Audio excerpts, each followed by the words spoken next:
Vos 2 centres de rénovation Home Hardware de Newport et L'Anse-à-Beaufils et votre caisse Desjardins du littoral gaspésien vous présentent Reflet d'ici. Dans le but de répondre aux besoins des patients en fin de vie, l'hôpital de Chandler s'est doté de 2 chambres de soins palliatifs. Jean-Denis Laperrière nous montre les unités.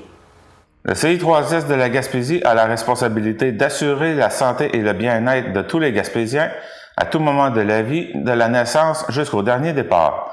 Avec l'aménagement de ces chambres et d'un salon, cela permet d'obtenir ce bien-être et d'accompagner dans la sérénité nos proches lors de leurs derniers jours. C'est un projet sur lequel des entreprises et des personnes ont contribué, comme M. Legrelé. J'ai habillé du mieux possible là, les 2 chambres de soins palliatifs, à l'exception des fauteuils qui proviennent de Jean Coutu, M. Théré et Michel Wheaton. Puis il y a aussi là, les cadres qui ont été faits par 4 madames de Chandler qui sont dans les chambres. Et puis pour le reste, c'est moi, si tu veux, qui a acheté au nom de ma famille pour meubler, si tu veux, ou habiller les chambres de soins palliatifs. Pour M. Legrelé, c'était important de participer à l'aménagement de ces chambres puisqu'il a connu une expérience avec un proche qui est décédé. J'ai connu l'expérience il y a 1 an et demi passé avec une de mes sœurs qui est décédée justement, puis elle était dans ce que j'appelle une chambre d'hôpital. OK, j'aurais préféré qu'elle décède dans ce type de chambre aujourd'hui qui a été fait, parce que c'est moins désolant, si tu veux. Une personne qui est en fin de vie, qui est dans un lit, puis c'est qu'on regarde les chaises qu'il y avait, puis tu sais, je te dirais que c'était pas...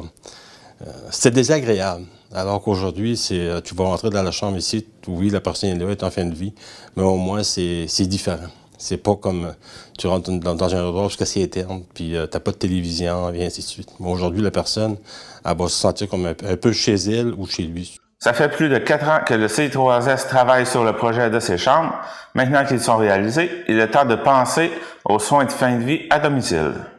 Pour ce faire, ça prend des équipes cliniques importantes, intenses, à domicile, sur des 24 heures. Donc déjà, on a beaucoup de patients, d'usagers qui vivent leur mourir à domicile, supportés par les cliniques et les familles.